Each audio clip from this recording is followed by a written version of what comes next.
तो hello guys, स्वागत है मेरे इस न्यू वीडियो में। तो आज आप लोगों को बताने वाला है कि मतदान क्यों करें और किसको करें। तो वीडियो में एंड तक बने रहिए और देखिए, सब आप लोगों को पता चल जाएगा कि किसको करना है, क्या करना है। नमस्कार, वंदे मातरम। आज हम इस भारतीय संविधान, भारतीय न्याय व्यवस्था के सबसे बड़े पर्व को पूरे भारत देश में मना रहे हैं। और मित्रों, आज हमारे बहुत सारे मित्रों का फ़ोन आ रहा है, वो संपर्क कर रहे हैं कि इस बार चुनाव में वोट किसको करें। सबसे बड़ा न्याय व्यवस्था है, तो इसी निमित्त कुछ भागों में अब हम अपने संदेश को आप तक पहुंचा रहे हैं। और ये अपना प्रथम वीडियो है ऐसा। हम वोट किसको करें। भारत एक ऐसा देश है जहां से धर्म उत्पन्न हुआ, जो पूरे विश्व को धर्म सिखाया। आज जो हम बात करेंगे वो रामायण पे बात करेंगे, संघ के प्रार्थना पे बात करेंगे कि हमारा धर्म कैसा होना चाहिए, हमारा जो मत हो वो राष्ट्रहित में हो, और राष्ट्रहित तो सोचे तो हम कैसे सोचें। इसी के आधार पे कुल मिला के आप तक ये संदेश पहुंचाने का हम प्रयास कर रहे हैं। रामायण में मर्यादा पुरुषोत्तम भगवान श्री राम कहते हैं, जननी जन्मभूमिश्च स्वर्गादीप गर्यसी, अर्थात जन्म देने वाली माँ और मातृभूमि जहाँ हम जन्म लिए हैं वो स्वर्ग से भी अव्वल है, स्वर्ग से भी ऊपर है। भारत हमारी मातृभूमि है, यहाँ हम जन्म लिए हैं। भारत हमारे लिए कोई ज़मीन का टुकड़ा नहीं है। बहुत सारे ऐसे देश हैं, बहुत सारे ऐसे प्रांत हैं जो कोई अर्थ के आधार पे देश बना, कोई भाषा के आधार पे देश बना, लेकिन अपना जो भारत है वो धर्म के हिसाब से देश बना, धार्मिक व्यवस्था के हिसाब से देश बना। आपको एक बात यहाँ पे जो है क्लियर कर देते हैं कि धर्म अर्थात केवल कर्म कांड नहीं है। भारत में एक एक छोटे छोटे चीज़ को अगर आप ध्यान देंगे तो वो धर्म है। रामायण की बात करते हैं, रावण जैसे प्रकांड विद्वान, शक्तिशाली, महान, जिसने सारे देवी देवताओं को अपने वश में कर लिया था, उसके विरुद्ध जब राम जी युद्ध करने जाते हैं, राम जी का छोटा सा वनवासियों का सेना जिसमें नल, नील, जामवंत, केवट, हनुमान जी, सुग्रीव जी ऐसे सेना थे, तो विभीषण जी को बड़ा शंका हुआ और वो राम जी से पूछते हैं कि एक तरफ तो रावण इतना प्रकांड विद्वान, शक्तिशाली, महान राजा, उसके पास पुष्पक विमान, आपके पैर में चप्पल नहीं, कैसे लड़ेंगे युद्ध आप। राम जी कहते हैं कि विभीषण जी, जिसके पास धर्म युद्ध होता है, धर्म रथ होता है, उसे युद्ध में हराने वाला कोई अभी तक पैदा नहीं लिया है। धर्म क्या है? तो इसको राम जी कहते हैं, धर्मु न दूसर सत्य समाना, आगम निगम पुराण बखाना। अर्थात धर्म क्या है? सत्य। सत्य बोलो, सत्य पे अडिग रहो। अर्थात हमको सत्य पे ही अडिग रहना है। हो सकता है परिस्थिति हमारे विपरीत हो सकता है कि पूरे वातावरण हमारे विरुद्ध हो सकता है कि युद्ध का जो परिणाम हो वो हमारे विरुद्ध जा रहा हो, लेकिन हम देखेंगे कि अंत में जो जीत है वो धर्म का ही होगा। अब हम आगे चलते हैं हनुमान चालीसा में। हनुमान चालीसा में हम कहते हैं, उसमें आप जब हनुमान चालीसा को पढ़ते हैं तो हनुमान चालीसा में एक लाइन आता है, वो आता है, हाथ वज्र और ध्वजा विराजे। अर्थात हम जिस धर्म की कल्पना कर रहे हैं वो धर्म की कल्पना किस पे करते हैं? तो ये जो देश के हनुमान हैं, देश में जो देश के लिए सोचने वाले ऐसे हमारे जनता हैं, वो आज हनुमान रूपी में खड़े हैं। और क्या बोलता है हनुमान चालीसा?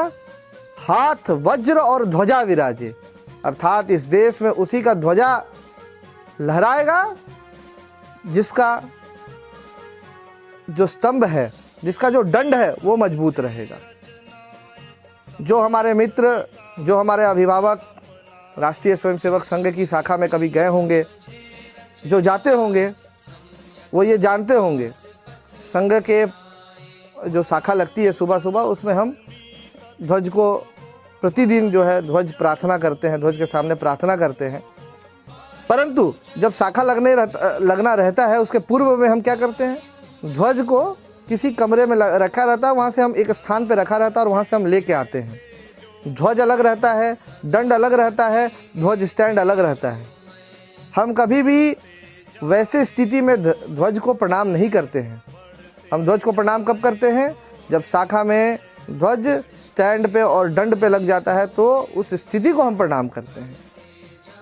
अर्थात कहने का हमारा तात्पर्य यही है कि ध्वज कैसा हो वो उसका जो निर्णय है, ध्वज कैसा किस स्थिति में लगा है उसका निर्णय जो है वो दंड करता है। और ये दंड कौन है, ये हमारा जो अपना जो मतदाता है वो आज के डेट में वो दंड है। मतदाता तय करेंगे कि इस राष्ट्र में कैसा ध्वज होगा,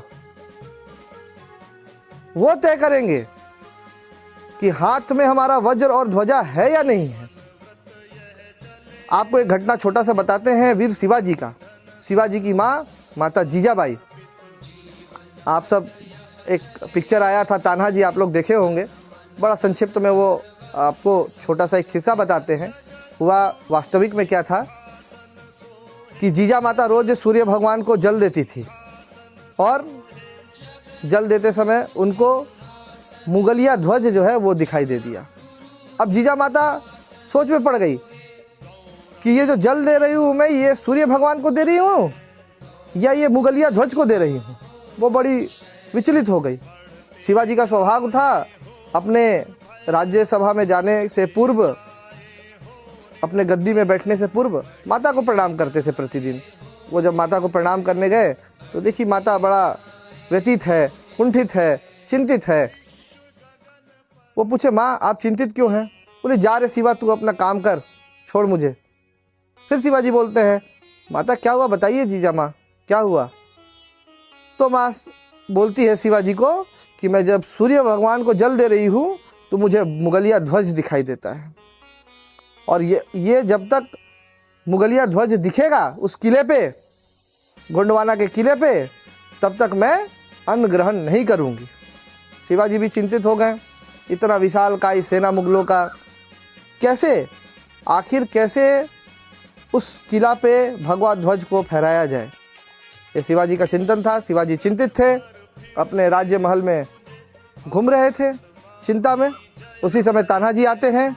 तान्हाजी अपने बेटे के शादी के प्रस्ताव को लेके, निमंत्रण को लेके आते हैं शिवाजी के पास। लेकिन शिवाजी को चिंतित देख पूछते हैं, क्या हुआ शिवाजी, राजे क्या हुआ? परंतु इसका उत्तर शिवाजी के पास नहीं था। शिवाजी नहीं चाहते थे कि तान्हाजी को बेटे की विवाह में उनको कोई कष्ट दिया जाए। लेकिन तान्हाजी बोले, उनसे पूछे जब कि क्या हुआ हमें बताएं, तो शिवाजी उनको पूरी घटना बताते हैं कि माँ तब तक अन्न ग्रहण नहीं करेगी, जीजा माँ तब तक अन्न ग्रहण नहीं करेगी जब तक गोंडवाने के किले से भगवा ध्वज वहाँ पे स्थापित ना हो जाए। शिवाजी बोले तान्हाजी बोले इतनी सी बात, और तान्हाजी निकल गए। तान्हाजी अपने सेना को, छोटी सी सेना की टोली को लेकर निकल गए, और मुगल का एक बड़ा सा, उस किला का बड़ा सा दीवार था। उस दीवार में एक छोटा सा जानवर आता है, छिपकली टाइप का, जो दीवार पे चिपक जाता है। उसको फेंक के पूरी सेना ऊपर गई, दीवार को पार करके। मुगलिया सेना सोई हुई थी, रात में हमला होता है, शिवाजी का सेना जीतता है तान्हाजी के नेतृत्व में। लेकिन जब पूरा मुगलिया सेना जब जग जाता है तो शिवाजी का सेना हारने लगता है। और उसी समय तान्हाजी बोलते हैं, तान्हाजी जाके वो रस्सी को काट देते हैं और बोलते हैं, या तो लड़ो, हम रण क्षेत्र में खड़े हैं, अब या तो धर्म के लिए लड़ो या कटो, या तो मरो। जिस हिंदवी स्वराज का संकल्प लेकर हम यहाँ पे आए हैं, आज थोड़ा सा विपदा देख के, थोड़ा सा अपना स्वार्थ देख के तुम लोग का मन विचलित हो गया। और फिर वापस शिवाजी के सेना में वो पुनः जो स्थापित होता है, और वो इस हिंदवी स्वराज के लिए मुगलिया सेना से युद्ध लड़ते हैं, और अंततः उस गोंडवाने के किला में भगवा ध्वज का स्थापना होता है, और तान्हाजी वीरगति को प्राप्त होते हैं। यह है हमारा इतिहास, ऐसे थे हमारे पूर्वज। तो इसको लेके ही हमको आगे निर्णय करना है, इसी को लेकर हमको आगे बढ़ना है। हम संघ के प्रार्थना में करते हैं, कहते हैं विजेत्री चनः संघता कार्य शक्तिर विधाया सधर्मस्य संरक्षणम। अर्थात हम शाखा के माध्यम से विजय सारणी टोली का निर्माण करेंगे। अर्थात हम जो शाखा सुबह में जाते हैं वहां से ऐसी टोली का निर्माण करेंगे जो सदैव विजय हो, सदैव अजय हो, उस पे वो जहां जाए, जिस क्षेत्र में जाए वो अजय हो। अब अगला पंक्ति ये कहता है, ये टोली का निर्माण तो हम कर लिए, टोली का निर्माण करके हम क्या करेंगे? तो अगला पंक्ति ये कहता है कि विधाया सधर्मस्य संरक्षणम। अर्थात ये जो विजय सारणी टोली है ये समाज के विविध क्षेत्रों में जाके धर्म की स्थापना करेगी। अर्थात हम जो भी मतदान करें, जैसा भी मतदान करें, अवश्य मतदान करें और एक बार हम अपने उस पूर्वजों को याद करें, स्मरण करें, उनके कष्टों को स्मरण करें, उनके साथ उस समय कितने लोग थे और उनके विपरीत में अपने कितने लोग थे खड़े।